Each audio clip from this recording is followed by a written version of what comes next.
And then when we got to Grand Central Station, Richard had written a scene which is the big dance in it.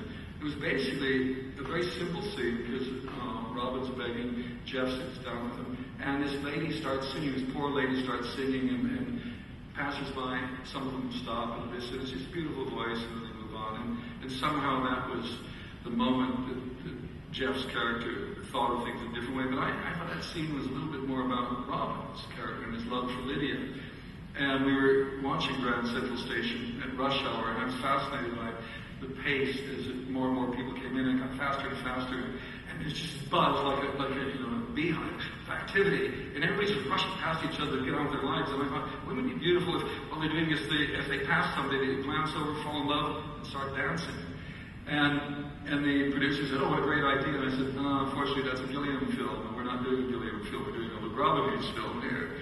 And it took, I don't know, several weeks before they convinced me that we could have a Gilliam moment. and it worked out beautifully. But all we had was from 11 o'clock at night to 5 o'clock in the morning to shoot that entire sequence. Because, number one, we had a low-budget Grand Central Station doesn't want their commuters to be interfered with.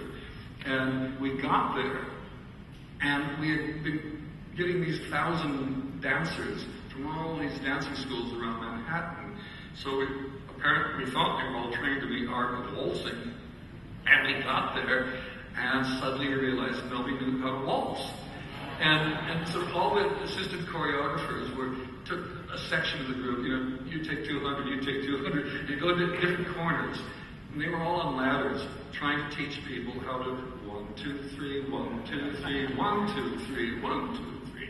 And that's what was going on. We didn't actually start shooting, I don't think, till about 2:30 in the morning. And that gave us 2.5 hours to do the whole thing. And we got it. Is that anecdotal?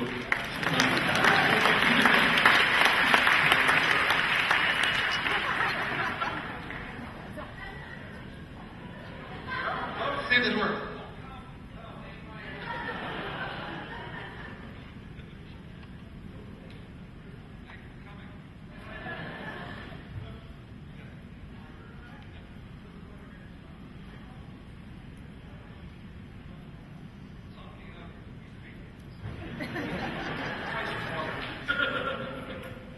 It's the only exercise I'm going to get this week.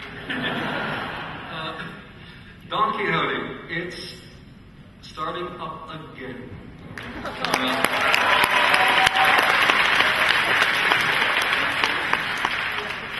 A week ago I was in Spain checking out locations, going back to some of the old favorites, which we will still use, they're brilliant. And what happened was, it was caught up in legal shenanigans in Paris for over 7 years.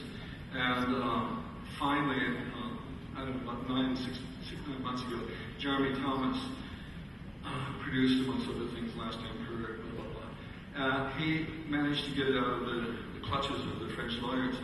And in that intervening period, people kept telling me, just rewrite the script, come on, why are you waiting? And I said, no, it is probably the best script we've ever written, it's perfect, you don't want to touch that. And we finally got it back after 7 years, and read it and realized it was crap. And it wasn't actually crap, but it wasn't good enough. And again, I thought, here I am, a very lucky guy, because had we made it back then, we would have made an interesting film, but it was flawed, it was seriously flawed. So Tony Guzzoni and I got to work and have done some serious rewriting, and I honestly do think it's a much better script. Johnny and Jean Rochefort are not going to be in it, because Jean still can't sit on a horse, and Johnny is pirating, is it pirating? He's signed up for the next couple of years, so we're on the search for new bodies to hurt. Will it be a documentary? I don't think there's a point, because this time it'll be successful, it'll be a happy thing. It's funny, because Louis and Keith, who did Lost in the Mancha, did actually talk to me about doing it. And I said, there's not going to be a point, because it'll just be another puff piece if everything goes well. And I think they made a wonderful film, Lost in the Mancha, and that's kind of it, I think.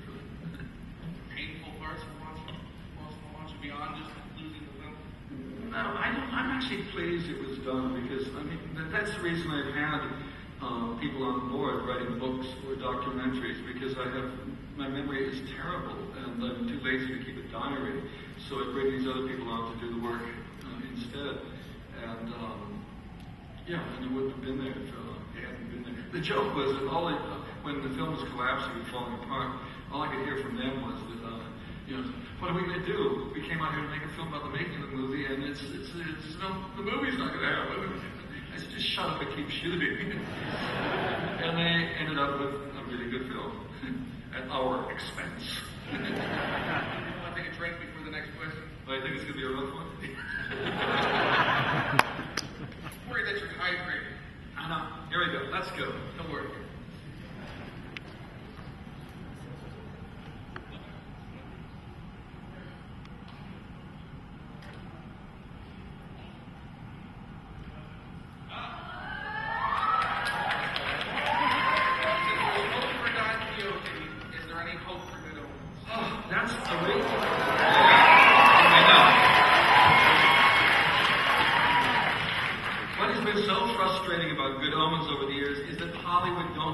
They just don't seem to understand the vast audience is waiting for that to be made into a movie.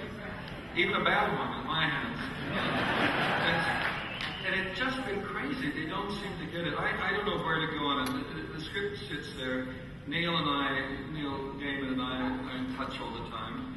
I'm afraid it's going to cost over $100 million. I'm afraid this one. I can't fake it like we did with Parnassus. I don't know how to get out of that, and that's going to need some major superstars in it. And that would be cheaper. Again, we did have somebody read the book. I think it's potentially a great film. We've been Tony and I were pretty brutal with the way we dealt with the book, because I think you have to. And I felt that we were doing. Fear and Loathing Las Vegas. Again, I love the book, and I was fearful of Hunter, and one wanted to be respectful to it, and yet at the same time, it's a book, and we're trying to make a movie, so we went at it brutally, and both Tony and I approached it and said, we're gonzo screenwriters here, and we wrote the screenplay in 8 days. We said, we just go. And then we looked at it, and of course it was crap. And then we spent 2 more days rewriting it. And that's basically the film that got made. I thought it was the only way to approach it was approach it the way Hunter approached the book. And with Good Omens, it was a similar thing. It was terrifying because you have to throw out so much of it to get into what is the film. And we did, and we were brutal. Neil and Terry Pratchett both liked the script, so that was the good thing. And I haven't really thought much about it because I think if Parnassus were to be a big success, the likelihood would be greater than it might be. So you're going to have to bring all of your friends. If you want to see Good Omens.